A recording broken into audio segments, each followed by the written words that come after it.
আরে কি গো গিন্নি হলো? আমার যে এখনই জমিদার বাড়িতে রওনা দিতে হবে। জমিদারের মেয়ের বিয়ে বলে কথা। বিরিয়ানি রান্নার দায়িত্বটা আমার উপর পড়েছে। তাড়াতাড়ি কিছু খেতে দাও দেখি, খেয়ে বের হয়ে যাই। বললেই কি তাড়াতাড়ি হয়? তোমার কাপড় চোপড় একেবারে তেল চিটচিটে হয়ে গেছে, ময়লা কিছুতেই পরিষ্কার হচ্ছে না। কি আর করা যাবে বলো, বাবুর্চিদের জামা কাপড় এমন তেল চিটচিটে হয়। তোমার সাথে একটা কথা বলতে ভুলে গেছি। দীপক বাবুর্চি তোমার বড় হাঁড়িটা চাইতে এসেছিল, আমি দিইনি। খুব ভালো করেছো।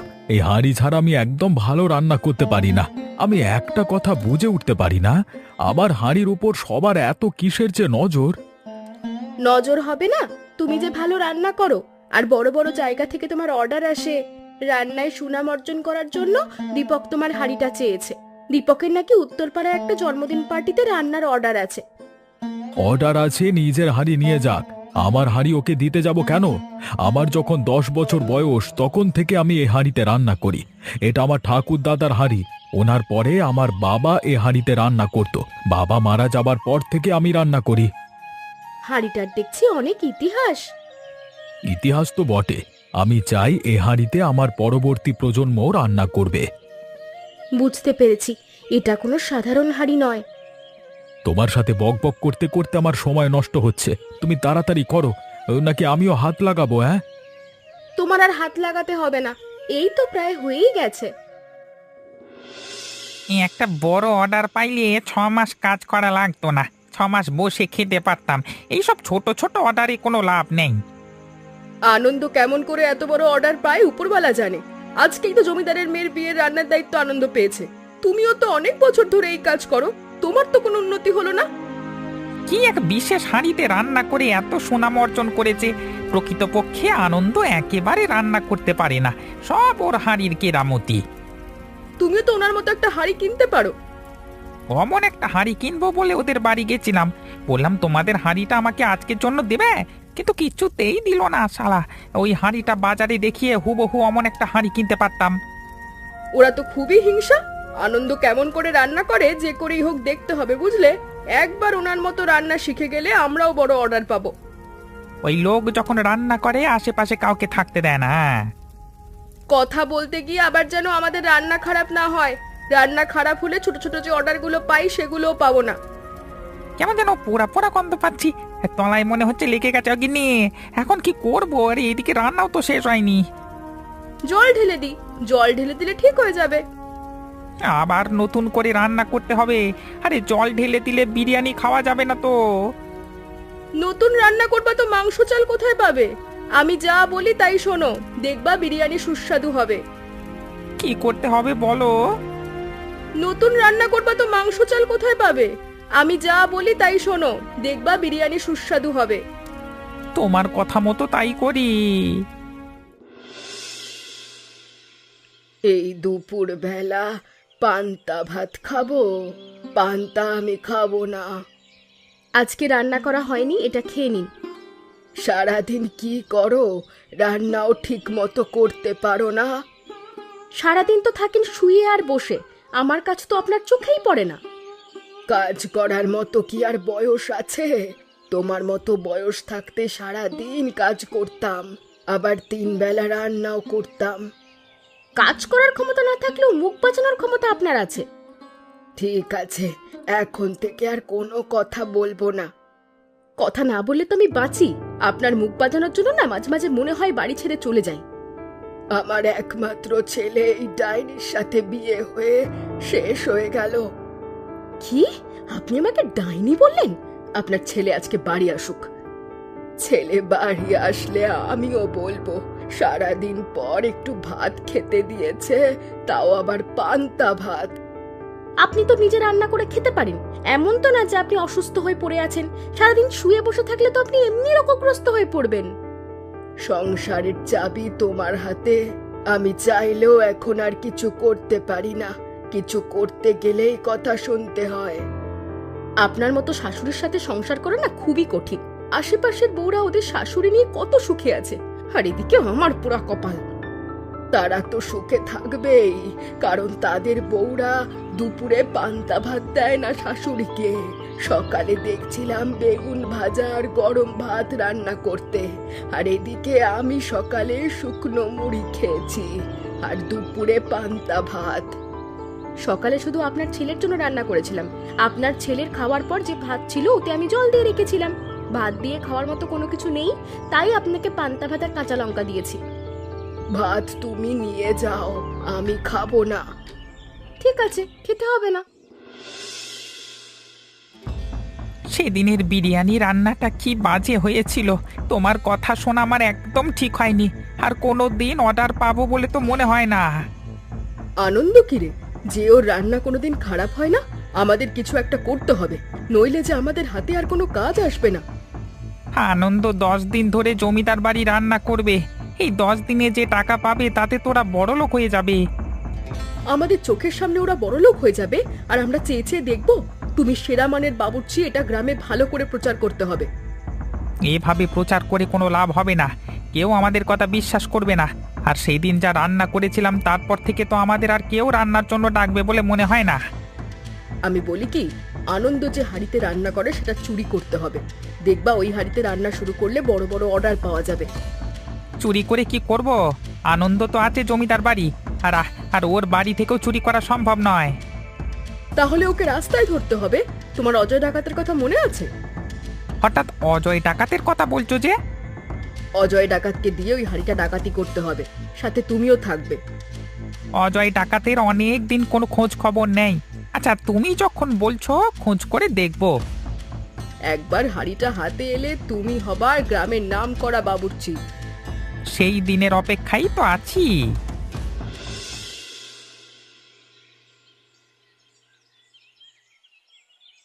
জমিদার মশাই, আপনি আমাকে আপনি আমাকে খবর দিয়েছিলেন, তাই আমি আপনার সাথে দেখা করতে এলাম। খুব ভালো করেছিস। আমি বলতে চাইছি, তুই আমার দরবারে রান্নার কাজটা করতে পারিস। মাস গেলে তোকে 10,000 টাকা মাইনে দেওয়া হবে। তাহলে তো আমার জন্য খুবই ভালো হয়।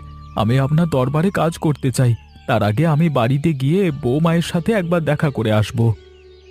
বিয়ে বাড়িতে 10 দিনের থাকবার কথা ছিল বলে মনে হয়। আগামীকাল 10 দিন শেষ হবে। তুই কালকে কাজ শেষ করে বাড়িতে যেতে পারিস। হ্যাঁ, সামনের মাসে 1 তারিখ থেকে আমাদের দরকারি কাজ শুরু করবি। আপনি যেভাবে বলবেন সেভাবেই হবে। আজকে আবার আমার মেয়ে জামাই আসবে। খুব ভালো করে স্পেশাল বিরিয়ানি রান্না করবে। রাতে 100 জনের আয়োজন হবে। আমি আপনার মনের মতো বিরিয়ানি রান্না করবার চেষ্টা করব। আপনি তো জানেন বিরিয়ানি আমি ভালোই রান্না করি। সে তো জানি, এজন্যই তো তোকে সারা জীবনের জন্য আমার এখানে রাখতে চাই। জমিদার মশাই, 100 জনের বিরিয়ানি রান্না করতে হলে যে আমাকে এখন থেকে রান্নার আয়োজন করতে শুরু করতে হবে। সে তো বটেই। আর কি কি উপকরণ লাগবে সব চিরাগকে বলে দিস, ও বাজার থেকে এনে দেবে। তা মশাই, আমি কি এখন যেতে পারি? একটু অপেক্ষা কর, চিরাগকে আসতে বলছি, ও আসুক, তারপর একসাথে যাস। আপনি যদি অনুমতি দেন, একটা কথা জানতে চাইতাম। অনুমতি লাগবে কেন? কি জানতে চাস বল। আপনার মেয়ের শ্বশুর বাড়ি থেকে কজন আসবে? এই তো আমার মেয়ে জামাই আর ওদের মতো মামাতো পিস্তুতো ভাই বোন আছে, সবাই আসবে। সব মিলিয়ে 20 জন মতো হবে। কেন বলতো? না মানে, ওদের জন্য আমি আলাদা করে আয়োজন করতে চাই। বেশ, তো করিস। জমিদার মশাই, আমাদের দেরি হয়ে যাচ্ছে। আমি পাকঘরে গেলাম। হ্যাঁ, আপনি চিরাগকে পাকঘরে পাঠিয়ে দেন। ঠিক আছে। কতদিন পরে বাড়ি যাচ্ছি, মনটা আনন্দে ভরে যাচ্ছে। তবে মা আর বউকে নিয়ে বেশ চিন্তা হচ্ছে। ওদের মধ্যে তো আবার বনি বনা হয় না। এই দাঁড়া, তুই কোথায় যাচ্ছিস?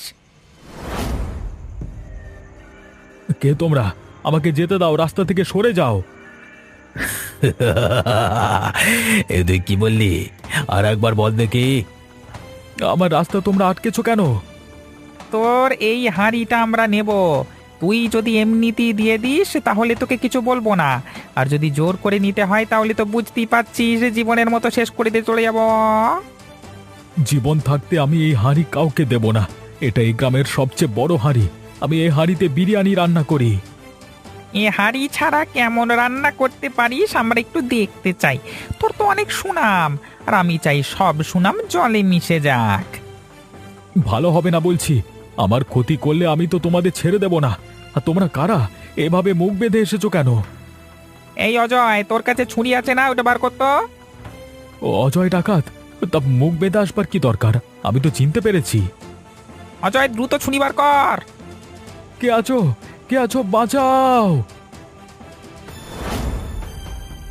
এবার আমরা পালিয়ে যাই।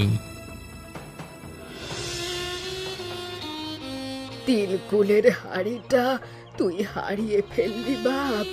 এই হাড়ি ছাড়া যে কিছুতেই তুই ভালো বিরিয়ানি রান্না করতে পারবি না। আবার যে সব শেষ হয়ে গেল মা। এখন আমি কি করব? মাসের 1 তারিখ থেকে জমিদার বাড়ির রান্নার কাজ করতে হবে। এ হাঁড়ি ছাড়া আমি কিভাবে রান্না করব? মন খারাপ করিস না বাবা, দেখবি একটা ব্যবস্থা ঠিক হবে। খুব কষ্ট লাগছে মা। বাবা, তোকে একটা কথা বলতে চাই। মাসের 1 তারিখ থেকে তো জমিদার বাড়িতে কাজ করবি, তুই কি আমাকে সাথে করে নিয়ে যাবি? তোমার শরীর বেশি ভালো না, তাছাড়া জমিদার মশাই যদি কিছু মনে করে। আমাকে নিয়ে গেলে তোর অনেক সুবিধে হবে, তোর রান্নায় আমি সাহায্য করতে পারবো। জমিদার মশাইয়ের সাথে কথা বলে দেখব, তারপর উনি যদি রাজি হয় তাহলে অবশ্যই তোমাকে নিয়ে যাব। মা ছেলে মিলে যে এত কি কথা বলছো? আমার নামে নিশ্চয়ই বদনাম হচ্ছে না? তোমার নামে আমরা কোনো কথা বলিনি। তোমার মনটা অনেক ছোট, তাই এই ধরনের কথা তোমার মাথায় এসেছে। আমাকে তুমি এত বড় কথা বলতে পারলে? সারাদিন তোমাদের জন্য খাটতে খাটতে আমার জীবন শেষ হয়ে যাচ্ছে, আর তুমি আমাকে এই কথা বললে? দেখো, আমার মনটা একদম ভালো নেই। তোমার সাথে এই মুহূর্তে কথা বলতে ইচ্ছে করছে না। মায়ের সাথে তো ভালোই কথা বলছিলে, আর যেই আমি আসলাম তোমার আর কথা বলতে ইচ্ছে করছে না। মা তো তোমার মতো পেঁচিয়ে কথা বলে না, তাই মায়ের সাথে কথা বলতে ভালো লাগে। বুঝতে পেরেছি, এই সংসারে এখন আর আমার কোনো মূল্য নেই। তুমি এখন এখান থেকে যাও তো, আমার কথা বলতে একদম ইচ্ছে করছে না। তুই কিন্তু আমাকে অনেক বিরক্ত করছিস। এত বিরক্ত করবার ফল কিন্তু ভালো হবে না। তোমার সাথে আমার কি কথা ছিল? তুমি বলেছিলে কাজটা করে দিলে 5,000 টাকা দেবে। মাত্র 1,000 টাকা দিয়ে তোমারও কোনো খোঁজ নাই। বাকিটা কাজ কি আমাকে দিতে হবে? আমি তো বলেছি টাকা দিয়ে দেব, এখন আমার হাতে কোনো টাকা নেই, তাই দিতে পারছি না। আজকের মধ্যে টাকা না দিলে তোমার অপরাধের কথা আমি আনন্দকে বলে দেব। আমাকে 2 দিন সময় দে, আমি তোর বাড়ি গিয়ে টাকা দিয়ে আসবো। দেখো, আমি কিন্তু ডাকাতি করা ছেড়ে দিয়েছিলাম, কিন্তু তুমি আমাকে দিয়ে জোর করে কাজটা করিয়ে নিয়েছো। কাজটা করে দিয়েছি, কিন্তু তুমি তোমার কথা রাখোনি। আমি বড় একটা অর্ডার পেলে তোর টাকা দিয়ে দেব, বুঝতেই তো পারছিস ইদানিং আমার হাতে একদম কাজ নেই। হাতে টাকা আসলে আগে আগে তোর টাকা আমি শোধ করে দেব। আমি তোমার কোনো কথা শুনতে চাই না। আমার টাকা দেবে কিনা বলো, তোমাকে আর সময় দিতে পারবো না।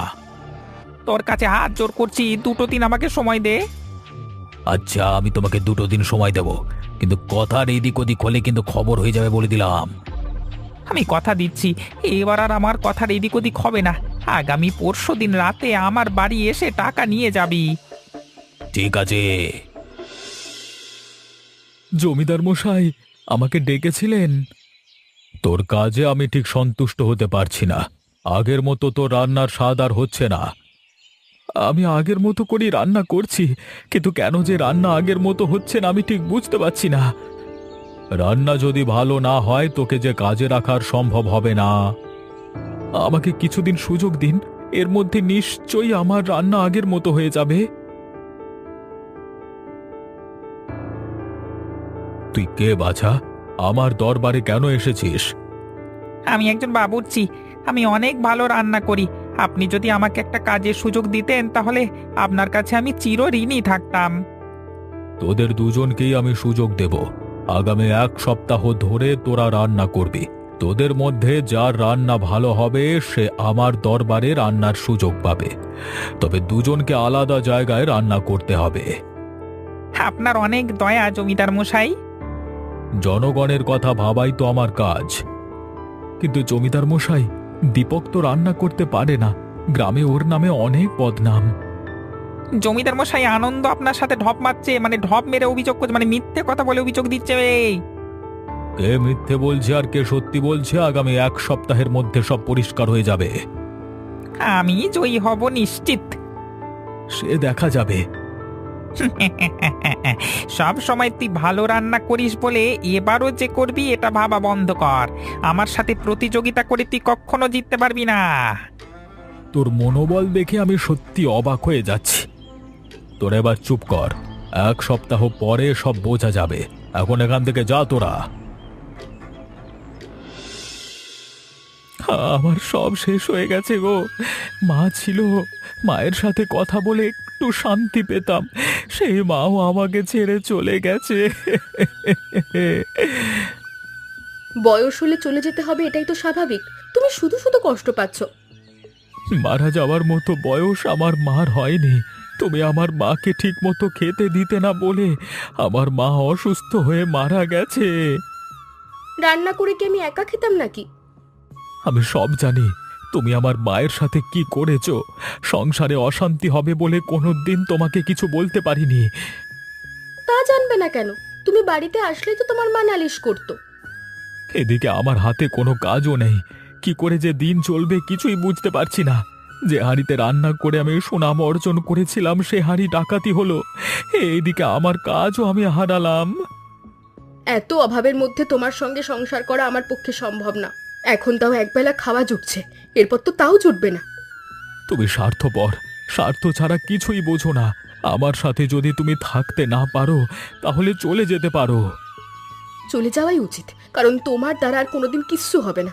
ওইদিকে দেখো, দীপক যে কোনোদিন রান্না করতে পারতো না সে আজকে ভালো রান্না করছে।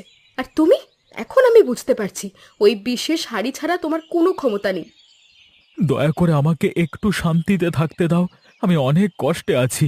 তুমি নতুন করে আমাকে আর কষ্ট দিও না। তুমি যদি বাড়ি থেকে চলে যেতে চাও চলে যেতে পারো, আমি তোমাকে বাধা দেব না। বুঝলে গিন্নি, আনন্দ জীবনে আর কোনোদিন কাজ পাবে না। এখন থেকে গ্রামের সব বড় বড় অর্ডার আমি পাবো। তুমি অজয়ের টাকা শোধ করে দিয়েছো? ওর টাকা আমি আর দেব না। টাকা কি হাতের ময়লা নাকি চাইলাম আর পেয়ে গেলাম? আমার মনে হয় ওর টাকা দিয়ে দেওয়াই ভালো। টাকা না দিলে যদি তোমার কোনো ক্ষতি হয়? কি করবে? আমার ক্ষতি করবার মতো ওর কোনো ক্ষমতা নেই। আমাকে নিয়ে কথা হচ্ছে মনে হচ্ছে। তো কি কথা হচ্ছে? না তো। টাকা দেওয়ার দিন কিন্তু অনেক আগে পার হয়ে গেছে। লতা, তুমি ঘরে যাও। ওর টাকা তুমি দিয়ে দাও। আমি যা বলছি তাই শোনো। কি হলো? আমার টাকা কোথায়? অনেক সুযোগ দিয়েছি আর না। আমি জমিদার বাড়িতে কাজ পেয়েছি। জমিদার মাইনে দিলে তোর টাকা আমি পরিশোধ করে দেব। তুই কি আমাকে বোকা মনে করেছিস? বোকা মনে কেন করব? বোকা হলে কি তুই ডাকাতি করতে পারতিস? আজকে কিন্তু আমাকে পটিয়ে কোনো লাভ হবে না। এখান থেকে আমি টাকা না নিয়ে কিছুতেই যাব না। ঠিক আছে, টাকা তোকে আজকে দেব, তবে এত কষ্ট করে যখন বাড়িতে এসেছিস রাতে একবারে খেয়ে যাস। আমার খাবার সময় নেই, এখনই আমাকে যেতে হবে। খাসির মাংস আর লুচি করে খাওয়াবো, ভালো মন্দ খাবি, আমার টাকা নিয়ে যাবি। হ্যাঁ, এখন ভেবে দেখ কি করবি। তুই যখন এত করে বলছো তাহলে কেই যাই। তাছাড়া তুই কেন বস, আমি তোর জন্য রান্না করি গিয়ে। ঠিক আছে।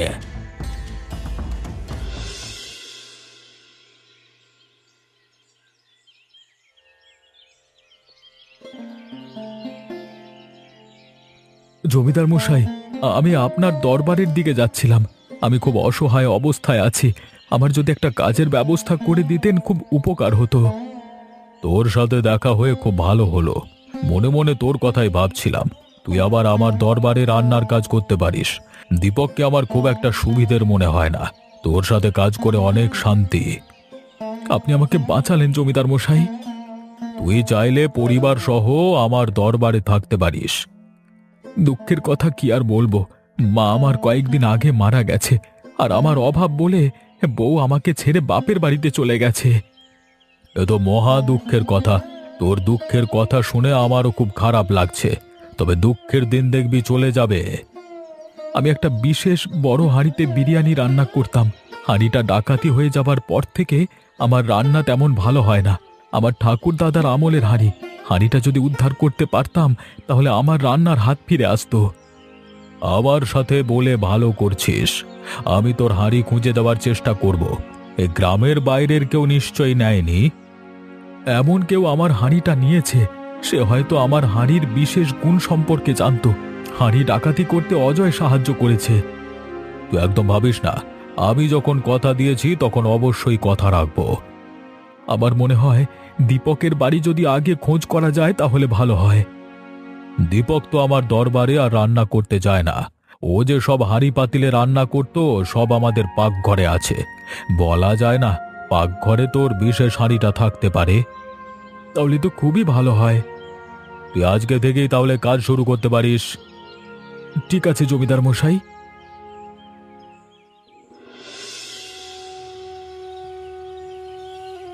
তুমি এখানে তুমি প্রবেশ করলে কি করে? এখনই তুমি বাইরে চলে যাও। তোমার সাথে আমি একদম কথা বলতে চাই না। ওগো, তুমি আমাকে ক্ষমা করে দাও। বাবার বাড়িতেও আমার জায়গা হয়নি। তুমি যদি আমাকে ঠাঁই না দাও, আমাকে যে পথে ঘুরতে হবে। তুমি যেখানে খুশি যেতে পারো, কিন্তু আমি তোমাকে আর গ্রহণ করব না। আমার মা তোমার জন্য পৃথিবী ছেড়ে চিরকালের জন্য বিদায় নিয়েছে। মা যদি বেঁচে থাকতো, আমি মায়ের পা জড়িয়ে ধরে ক্ষমা চাইতাম। তোমার পায়ে আমাকে একটু ঠাঁই দাও। তোমার জন্য আমি কাজ করতে পারছি না। এবার যদি আমার কাজ চলে যায় তাহলে আর কোনো দিন জমিদার মশাই আমাকে কাজ দেবে না। দেখো, আমি আর কখনো তোমার সাথে কোনোদিন অন্যায় করব না। তুমি যেভাবে রাখবে আমি সেভাবেই থাকবো। জেদ করে বাবার বাড়ি চলে গিয়েছিলাম, সেখান থেকে আমার দাদা বৌদি ঘাট ধাক্কা দিয়ে বের করে দিয়েছে। তোমার মতো মহিলার জন্য এটাই পাওনা। আমার সুখের সংসারটা তুমি শেষ করে দিয়েছো। তোমাকে আমি কোনো দিন ক্ষমা করতে পারবো না। তাহলে আমি এখন কি করব? জমিদার মশাইয়ের কাছে যাচ্ছি। ওনার পায়ে ধরে যদি কোনো কাজ পাওয়া যায়। তোমার দেখি লজ্জা শরমের বালাই নেই? আমি এত করে বলছি এখান থেকে চলে যেতে, তারপরও যাওয়ার কোনো নাম নেই। হ্যাঁ, ঠিক আছে, আমি চলে যাচ্ছি। পারলে আমাকে ক্ষমা করো। আমার বাড়িটা তো ফাঁকা পড়ে আছে, তুমি সেখানে থাকতে পারো। তবে আমি যেখানে থাকবো সেখানে তোমাকে রাখতে পারবো না। তোমার খাওয়া পড়ার খরচ আমি দিয়ে দেব। তুমি আমাকে বাঁচালে, ওপরওয়ালা তোমার মঙ্গল করুক। কি যে এমন রোগ তোমার হলো? এইভাবে পড়ে থাকলে তো দিন চলবে না। কাজকর্ম না করলে আমরা খাবো কি? দেখছো না আমার শরীরের অবস্থা খুব খারাপ। এই শরীর নিয়ে আর কাজ করতে পারবো না। এখন থেকে তুমি কাজ করবে। তোমার মতো রান্না আমি যদি করতে পারতাম, কিন্তু হাঁড়িটা তো জমিদার বাড়িতে রেখে এসেছো। ওখান থেকে যদি কেউ নিয়ে যায় তাহলে তো রান্নাও ঠিক মতো করতে পারবে না। আমার বড় ভুল হয়ে গেছে। হাঁড়িটা বাড়িতে নিয়ে আসা উচিত ছিল।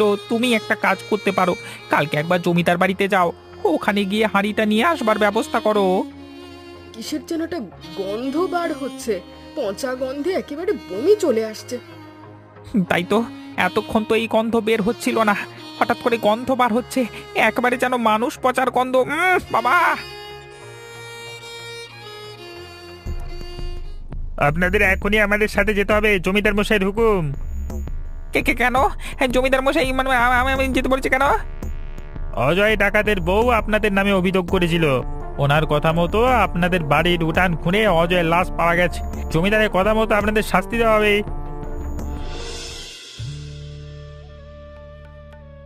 জমিদার মশাই, আপনার জন্য স্পেশাল চিড়ের পোলাও করেছিলাম। খেতে কেমন হয়েছে? খুব ভালো রান্না করেছিস। মনে হচ্ছে অমৃত খাচ্ছি। চিড়ের পোলাও আমি এই প্রথম খাচ্ছি। আমি নতুন নতুন অনেক ধরনের রান্না করতে পারি। আপনাকে সব ধরনের পদের রান্না করে খাওয়াবো। আমি তো এটাই চাই রে। তোকে একটা কথা বলবার ছিল। বলুন জমিদার মশাই। শুনলাম তোর বউ একা বাড়িতে থাকে, ওকে এখানে নিয়ে আসতে পারিস তো? আমি ওকে নিয়ে আসতে চাই না, ও অনেক অপরাধী। কেউ যদি অপরাধী হয় তাকে ভালো হওয়ার একবার সুযোগ দিতে হয়। তুইও একবার সুযোগ দিয়ে দেখতে পারিস। আপনি যখন বলছেন তাহলে ওকে একবার ভালো হওয়ার সুযোগ দেওয়া যেতে পারে। এমনই মজার মজার গল্প দেখতে আমাদের চ্যানেলটিকে সাবস্ক্রাইব করতে ভুলবেন না।